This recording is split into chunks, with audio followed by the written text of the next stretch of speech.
Dear students, ఈ వీడియోలో మనం కెమికల్ బాండింగ్ చాప్టర్ నుంచి 4 మార్క్స్ క్వశ్చన్స్ ని నేర్చుకుందాం. ఇక్కడ చూడండి, సిగ్మా బాండ్ కి పై బాండ్ కి మధ్యన డిఫరెన్సెస్ ఏంటి, సిగ్మా బాండ్ అంటే ఏంటి, పై బాండ్ అంటే ఏంటి, వాటి మధ్య డిఫరెన్సెస్ ఏంటి అనేది చూద్దాం. సిగ్మా బాండ్ కానివ్వండి, పై బాండ్ కానివ్వండి, ఇవి రెండు కూడా కోవలెంట్ బాండ్సే.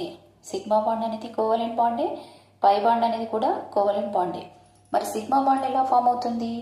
ఇవి p ఆర్బిటాల్ అనుకోండి, ఇది ఒక p ఆర్బిటాల్, ఇది ఇంకొక p ఆర్బిటాల్, ఇక్కడ ఇది ఇంకొక ఆటమ్ కి చెందిన p orbital. For example oxygen అనుకోండి, ఇది O2 మాలిక్యూల్లో ఇది 2p5 ఆర్బిటాల్, ఇది 2pz ఆర్బిటాల్, ఇక్కడ కూడా 2p5 ఆర్బిటాల్, 2pz ఆర్బిటాల్. ఇక్కడ చూడండి, 2p5 orbital, 2p5 orbital axial overlapping, అంటే దీని చివరి భాగం దీని చివరి భాగం యాక్సియల్ ఓవర్లాపింగ్ అవడం వల్ల ఇక్కడ సిగ్మా బాండ్ అనేది ఫామ్ అవుతుంది. అదే ఇక్కడ 2pz ఆర్బిటాల్ అనేవి లాటరల్ ఓవర్లాపింగ్, లేదా దీన్ని సైడ్ వైజ్ ఓవర్లాపింగ్ అంటారు. సైడ్ వైజ్ ఓవర్లాపింగ్ జరగడం వల్ల పై బాండ్ ఏర్పడుతుంది. యాక్సియల్ ఓవర్లాపింగ్ జరగడం వల్ల సిగ్మా బాండ్ అనేది ఫామ్ అవుతుంది. సిగ్మా అయినా సరే, పై అయినా సరే, ఇవి రెండు కూడా కోవలెంట్ బాండ్సే. ఇక్కడ చూడండి, sigma bond is A covalent bond.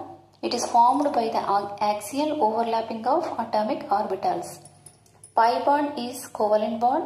It is formed by the sidewise overlapping or lateral overlapping of atomic orbitals. అంతేకాకుండా సిగ్మా బాండ్ అనేది strong bond, pi bond is a weak bond. It allows free rotation of atoms. Sigma bond form అయిన తర్వాత పై bond లేదనుకోండి, ఇక్కడ atoms అనేవి ఫ్రీగా rotate అవ్వచ్చు. Only sigma bond ఉన్నప్పుడు ఫ్రీ రొటేషన్ అనేది పాసిబుల్ అవుతుంది.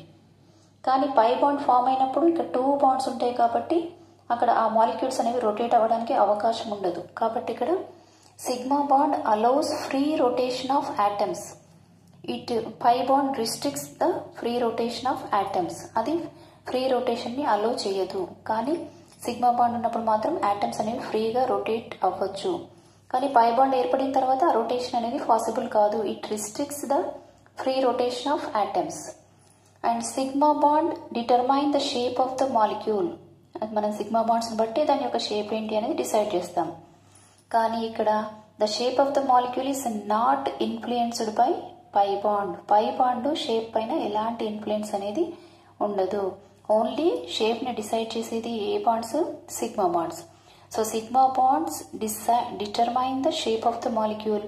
The shape of the molecule is not influenced by the pi bond. Sigma bonds forms independently. Sigma bond ఎప్పుడు కావాలంటే అప్పుడు ఫామ్ అవ్వచ్చు. సిగ్మా బాండ్ అది axial overlapping of atomic orbitals వల్ల sigma bond form అవుతుంది. Sigma bond ఎప్పుడైనా ఏర్పడవచ్చు, independent గా ఏర్పడవచ్చు. కానీ పై బాండ్ ఫామ్ అవ్వాలంటే ఖచ్చితంగా సిగ్మా బాండ్ ఏర్పడిన తరువాతనే పై బాండ్ అనేది ఫామ్ అవుతుంది. అంటే pi bond always follows sigma bond. Sigma bond ని ఫాలో అవుతుంది. సిగ్మా బాండ్ ఫామ్ అయిన తర్వాతనే పై బాండ్ అనేది ఫామ్ అవుతుంది. కాబట్టి ఇక్కడ సిగ్మా బాండ్ ఫార్మ్స్ ఇండిపెండెంట్లీ, కానీ pi bond follows sigma bond. And ఇక్కడ చూడండి, only one sigma bond is present between the 2 atoms. For example ఇక్కడ ఆక్సిజన్ తీసుకోండి. ఆక్సిజన్ కి మధ్య డబుల్ బాండ్ ఉంది. ఈ డబుల్ బాండ్ లో ఒకటి సిగ్మా బాండ్, ఇంకొకటి పై బాండ్. అదే N2 మాలిక్యూల్ తీసుకోండి, నైట్రోజన్ కి మధ్యన ట్రిపుల్ బాండ్ ఉంది. In this triple bond 1 is sigma, 2 are pi bonds. ఇక్కడ చూడండి, ఒకటే సిగ్మా బాండ్ ఉంది, ఇక్కడ చూసినా ఒకటే సిగ్మా బాండ్ ఉంది. లేదా హైడ్రోజన్ మాలిక్యూల్ తీసుకోండి, హైడ్రోజన్ కి మధ్యన